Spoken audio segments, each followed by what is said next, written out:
Hello and welcome to Palace Intrigue. I am your host, Mark Francis.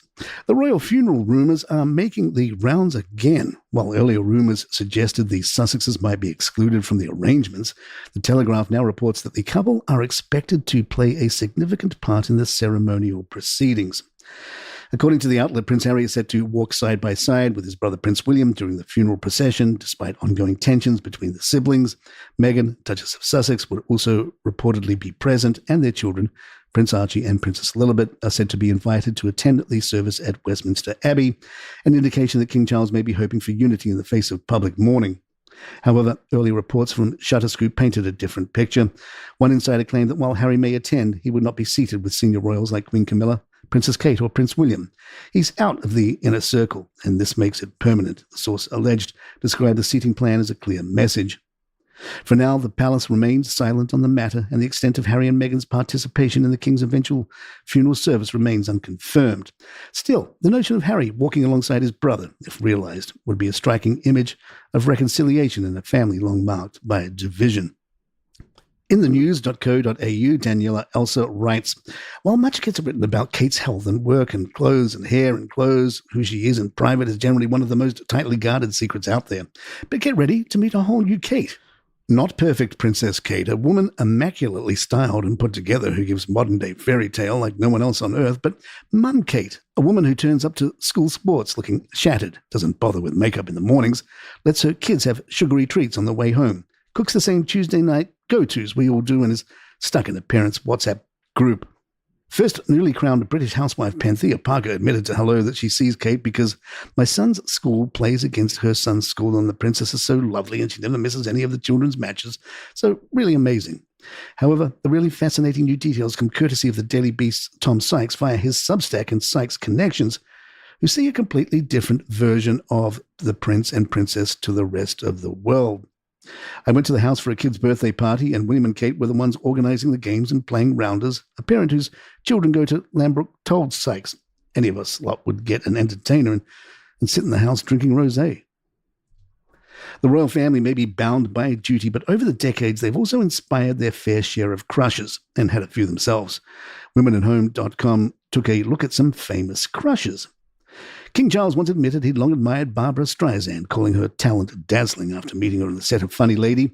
While Barbara later joked she could have been the first real Jewish princess, he was also said to be charmed by Joan Collins, even remarking in a letter on her unbelievable cleavage, and by Meryl Streep, who confessed she once dreamed of marrying him. Dame Emma Thompson has teased about trying unsuccessfully to have a rude relationship with the then Prince of Wales. Princess Diana's admirers include Kevin Costner, with whom she was in talks to star in a Bodyguard sequel. Costner revealed Prince William later told him, my mum kind of fancied you. She also famously had a youthful crush on Prince Charles, whose photo sat by her school bed. Kate Middleton has admitted her teenage poster boy wasn't William, but Levi's model Nick Kamen. She also once had a Hollywood crush on Tom Cruise, while rumours persist about a schoolgirl fancy for classmate Andrew Alexander. Prince Harry has been on more than a few celebrity lists. Adele, Rita Ora, Katy Perry, Hilary Duff, Cheryl Cole, Rosie Huntington-Whiteley, and Courtney Cox among them. In Spare, Harry admitted a crush on Cox, likening himself to her on-screen love interest Chandler. As a teen, he decorated his wall with a Halle Berry poster, something the actress herself cheekily acknowledged. Other famous names have found themselves smitten with royals. Paris Hilton once declared Prince William hot and suggested he ditch his mousy girlfriend. Miranda Kerr said she'd fancied him since childhood, and model Isabella Calthorpe was rumoured to have caught his attention during a brief split from Kate. Jack Whitehall even confessed to the Princess of Wales she'd been his first ever crush. Beyond romance, some have expressed admiration. Harry Hill for Princess Anne's toughness, Paul McCartney for a young Queen Elizabeth II's beauty, and Cindy Crawford, who fondly recalled Princess Diana inviting her to Kensington Palace to meet a teenage William. From schoolgirl posters to playful red carpet confessions, the royals have been both the subject and source of more than a few heart flutters.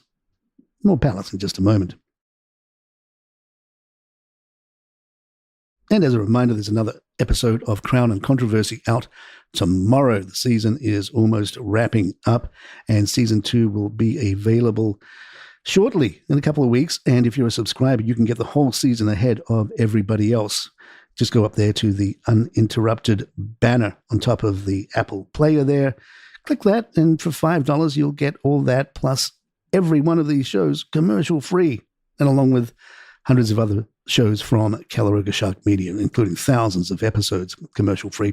So check it out. We love the support. $5 a month, not much. We love you for it. Thanks. A woman from Minnesota says her family's long whispered secret that they are descended from Queen Victoria and her loyal Scottish gillie, John Brown, might be more than just a myth. Angela Webb Milinkovich, 47, is hoping a DNA test will confirm what her family has quietly believed for generations, that she is the great-great-granddaughter of Queen Victoria through an alleged secret child the monarch had with Brown during a supposed hidden romance in the 1860s. Webb Milinkovich has teamed up with historian Dr. Fern Riddle, whose book Victoria's Secret explores evidence suggesting that Mary Ann, the baby born to Brown's brother and sister-in-law in New Zealand in 1865, may in fact have been Victoria's biological child. According to Riddell, the timeline, the migration records, and the sudden royal generosity toward the family, including the gifting of a house on the Balmoral estate and later relocation to Windsor, support the theory that Mary Ann was no ordinary niece. Angela says she's not interested in money or titles, just the truth. I want their relationship to be recognized, and for the royal family to stop saying it didn't happen. If I'm going to reach for the top, it would have to be from King Charles or Prince William. That'd be great too.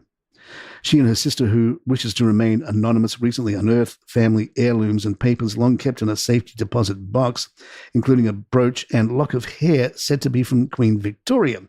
Angela's grandfather, she recalls, was deeply bitter about how the Browns had been erased from royal history, a purge allegedly carried out by Victoria's son Bertie after her death in 1901. The original journals detailing Victoria's affection for Brown were destroyed, private memorials removed, and references scrubbed from official records. I'm proud of their steadfastness in keeping the legacy of John Brown alive, Angela said. It's a beautiful romance that deserves its moment of recognition in history. While some have long speculated about the nature of Victoria and Brown's bond fueled by gossip, letters, and their intimate closeness portrayed in films like Mrs. Brown, Riddle's research has added new historical weight to the theory. Channel 4's documentary accompanying Victoria's Secret features Angela and traces the evidence suggesting the Queen may have even married Brown in secret. What she wants most, she says, is honesty. Let's be real, Bertie was a bit of a jerk to the Browns. That story deserves to be known. According to royal insider Rob Shuter, the House of Windsor has a time-tested method for dealing with scandal, and it doesn't involve confrontation. Shuter, a former representative for Princess Michael, says the royal family handles controversy by going quiet and letting time and public interest do the heavy lifting. They erase you, he claims. Speaking to Reality T, Shuter reflected on what he called the palace's unspoken crisis management strategy: silence. They won't publicly scold you or denounce you, he explained. They'll just stop answering your calls. It's a strategy Shuter says he saw firsthand while working with Princess Michael, who found herself at the center of controversy. According to him, the response was simple. They quietly sidelined her and moved on as if the scandal and she had never existed. He believes the same approach is now being applied to Prince Harry and Meghan Markle. After years of interviews, documentaries, and tell-alls, Shuter suggests the couple didn't just leave the firm, they crossed a line. They're persona non grata, not in name, but in practice, he said. The Sussexes may still receive formal invitations to funerals or state occasions, but Shuter said they're more for show than sentiment. They won't slam the door, he explained. They just stop opening it. The former rep likened the monarchy to a well-oiled machine. When a part stops working, they don't fix it, they replace it. And if you ask him, that machine has already moved on without Harry and Meghan. As for any chance of royal reconciliation, Shuter doesn't sound optimistic. It's a dream, he said bluntly.